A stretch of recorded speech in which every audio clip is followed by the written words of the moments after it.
Hello, I hope you're all well. It's been such a long time since I was in this bathtub creating content. I no longer do Instagram content. I basically just push out videos on here when I feel like it because I know a lot of my audience is people I actually know in real life, and I thought that I owed you guys an updated testimony because you might have seen it in written form on my website, or you might have heard it audibly in real life at some sort of event, or you may have seen it online. I have posted quite a few versions. I've even been asked to do it for people's assignments. So I've definitely been very vocal about how I became a Christian, but I wanted to update my story. There's a lot in the last time that I posted on YouTube specifically that I can now say out loud, that I feel brave enough to actually share with my audience on here and to be just fully, really open about it. So I wanted to do a testimony from scratch. So basically, I have come from a church-going family. Mum's side of the family were missionaries. We are third generation Christian now. Most of the family is Christian.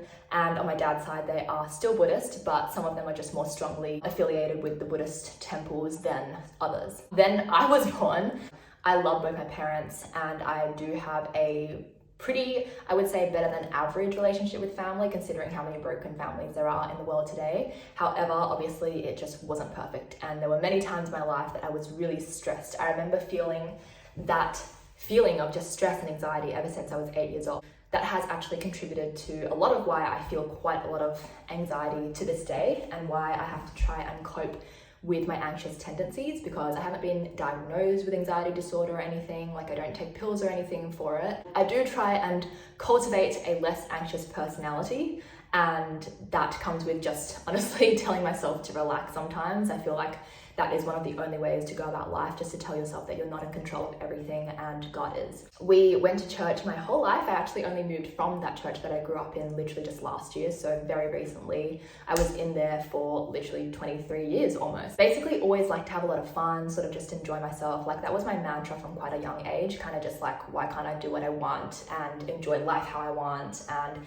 basically have a very typical linear life. So like study, work, get married and have kids. That was kind of just like always my trajectory, and honestly still is today, and I don't really think there's anything wrong with that. I remember being in Sunday school, which is basically the kids' version of church while the adults sit in church, and I remember we were reading a passage, maybe it was the 10 Commandments or something to do with rules, and I remember very clearly thinking to myself at 8 years old, how the heck am I meant to follow all these rules? That is just ridiculous, and God clearly doesn't want me to have fun. Like, how boring of him. And so at this point, I believed all the Bible stories. I'd grown up with them. I knew that there had to be some kind of creator for the earth, and that if these stories were true, then they were true. It was the fact that I didn't believe that God actually wanted me to have the best life. I was like, why would God give me all these rules when I can't even do what I want? I didn't really think about it too deeply because obviously I was just a kid. I just continued on with life, and I have a best friend. She's literally still one of my best friends to this day. I love her heaps, and she was being introduced at this time with her family to spirituality. So things like crystals, pendulums, fairies, ghosts, and auras. And so it's what is actually considered quite trendy these days. Back in this time in 2010, it wasn't as trendy. It was kind of seen like you were a weirdo hippie. I was influenced by her a little bit. Like, we would kind of play around the garden and pretend we saw fairies. And when I say fairies, I don't mean like the rainbow book fairy that you read in primary school. I mean like real mythical fairies. And so we would pretend, we would kind of see things and whatever.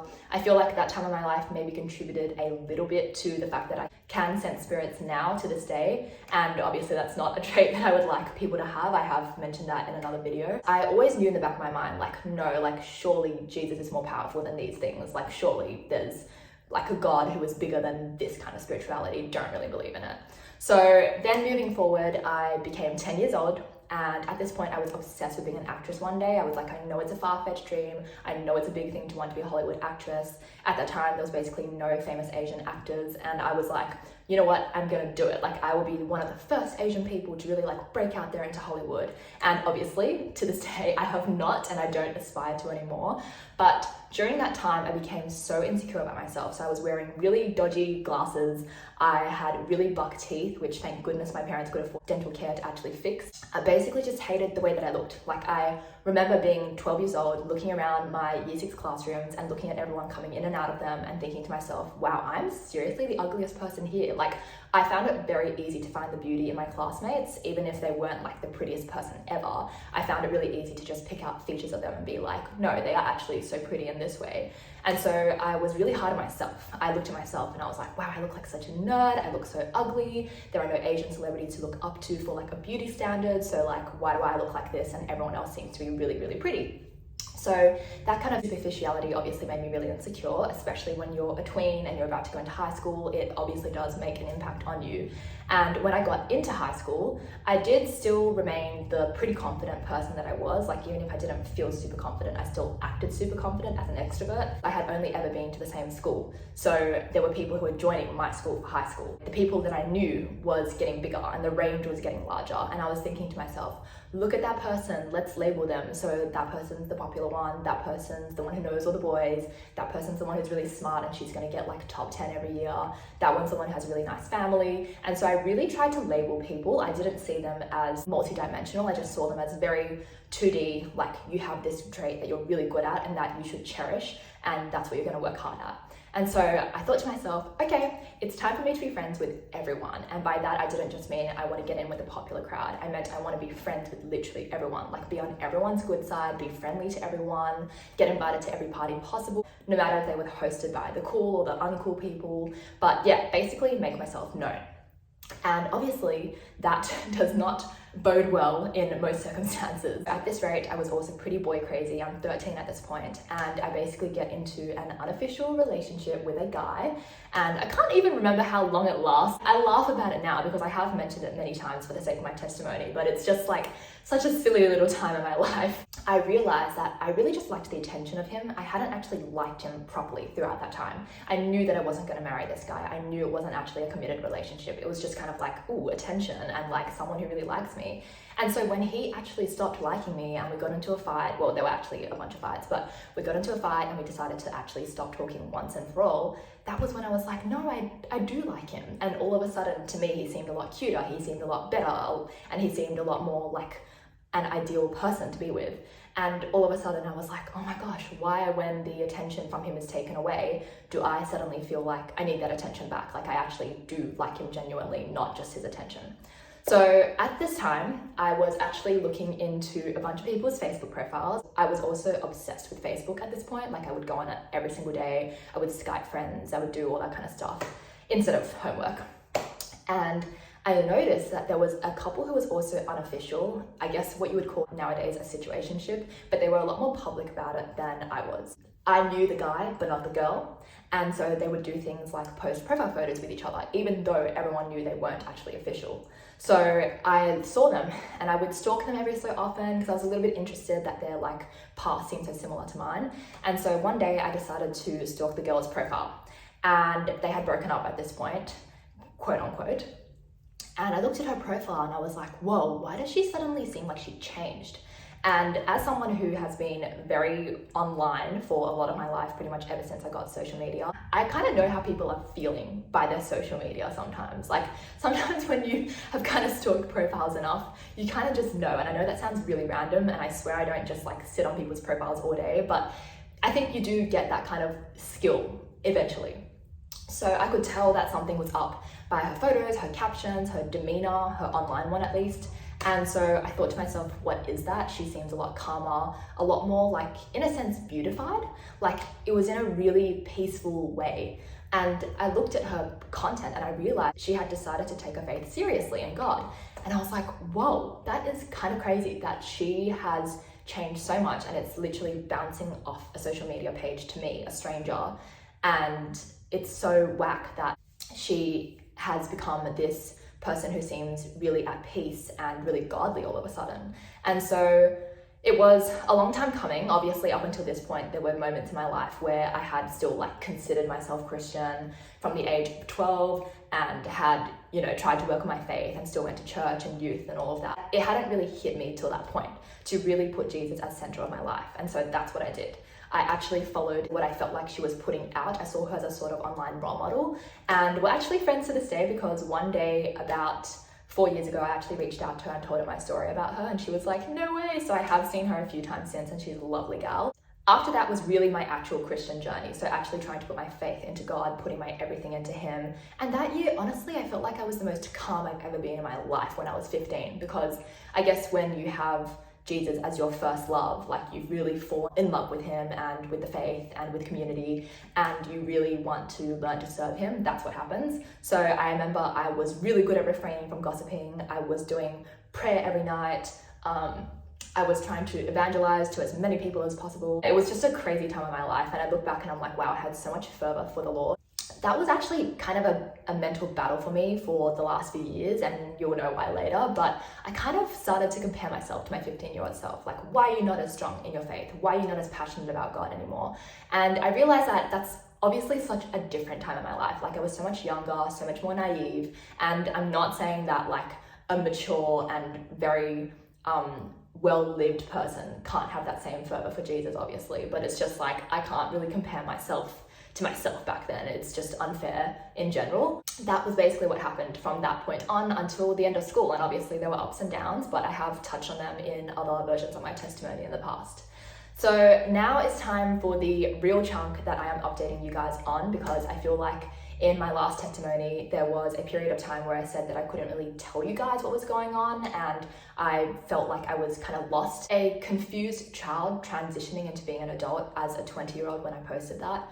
And I feel like I can finally go public with saying these things now, and to talk about how my faith had taken a very big dip since the first time properly becoming a Christian, so since 14. Schoolies period was hands down the best time of my life. Obviously no school or uni, just had an amazing time meeting new people and having fun.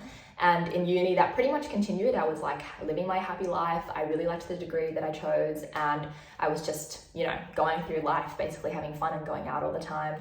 I got my first boyfriend, who I'm still with today, and then everything literally came crashing down for me in August of 2019. So that is about 3/4 through my first year of uni. And that was when my parents separated.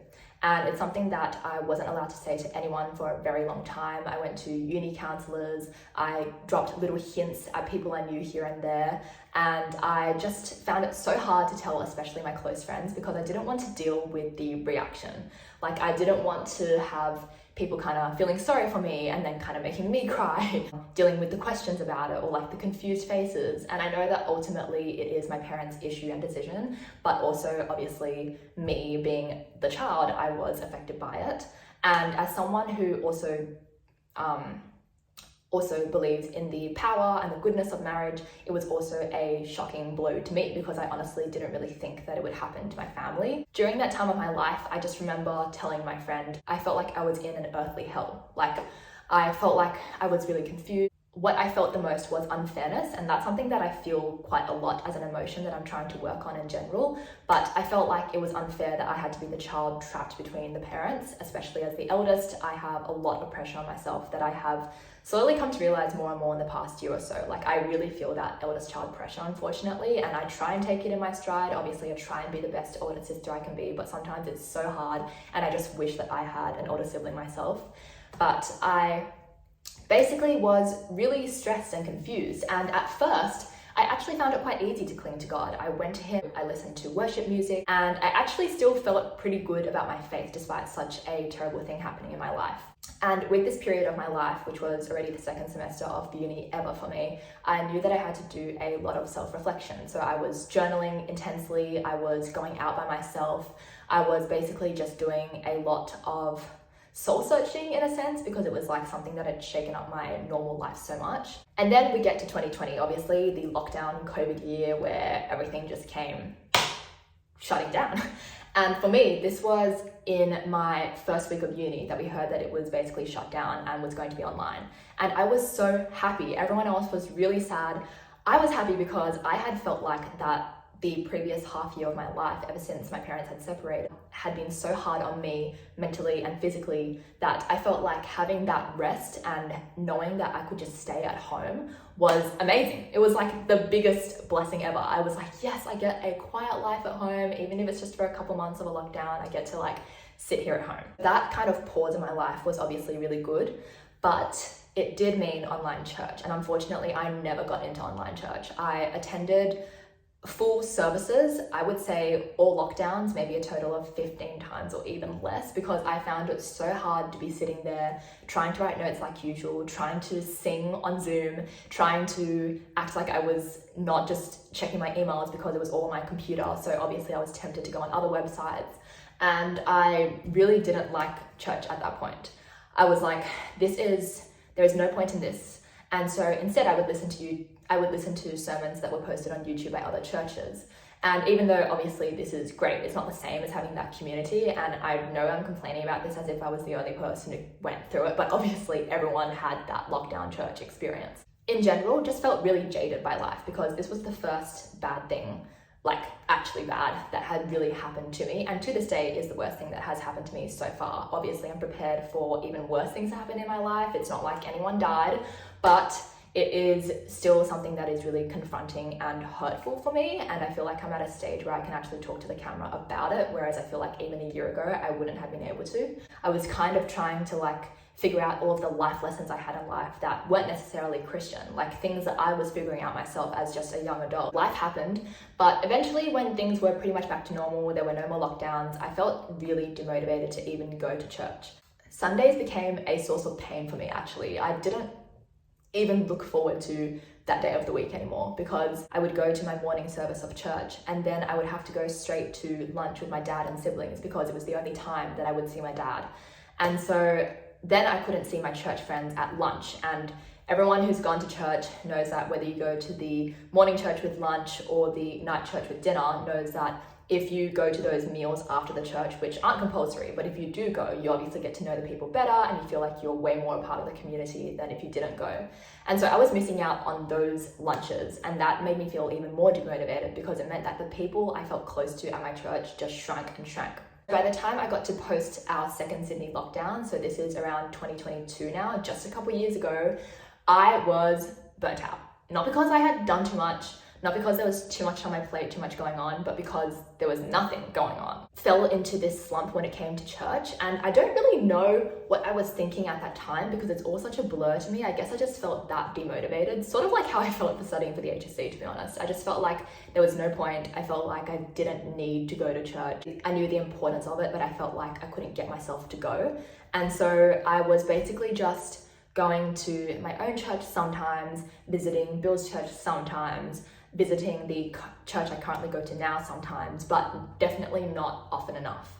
And so I suddenly became an irregular churchgoer. And I look back at that time and I'm sort of like, wow, I can't believe I actually let myself get to that point where I really wasn't really going to church.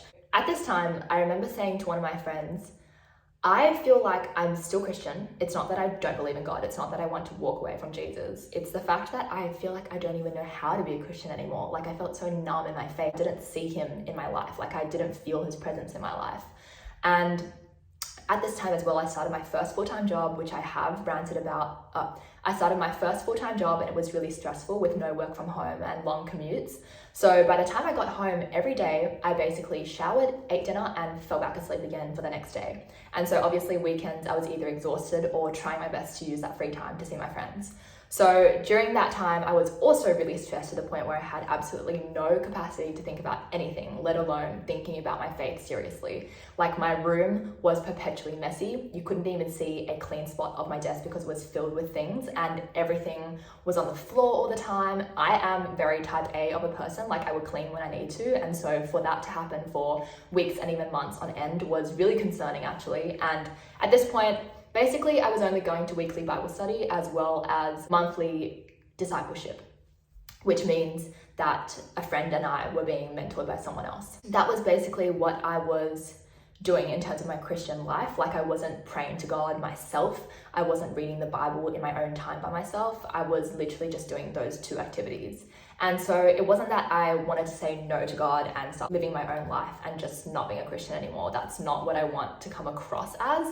I definitely still considered myself Christian, but I just wasn't as committed and I didn't feel as strong in my faith anymore and I didn't know how to get out of that.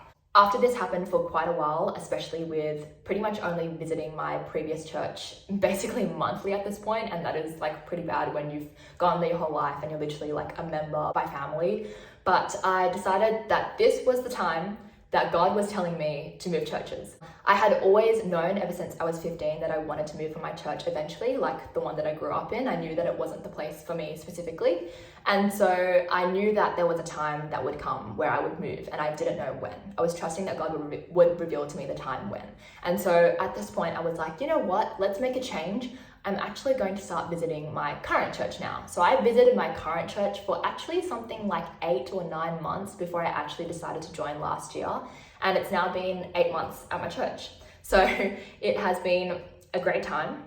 I really like it there so far, and I've learned a lot. My church is actually what really helped me get back on my feet with my faith. Like, I felt really rejuvenated and refreshed again, entrust my life to God again. I feel like prayer is not as hard for me anymore. I do devotionals every night now, and I am a lot more interested in Christian content like YouTubers, Instagrammers, and books.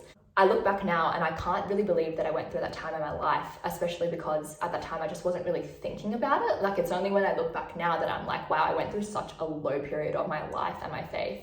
Now I feel like I can finally update you guys on the testimony, because I think in the last one I posted on here 4 years ago, I was probably thinking to myself, there's no conclusion for this. I feel so lost right now. I feel so secluded right now. And I feel like I am really confused about life in general right now. So now that I am 23, so I'm a whole 3 years older, I can finally say that I have come to my conclusion as of now. Obviously, there's going to be more lows in my life in the future, but there'll be more highs as well.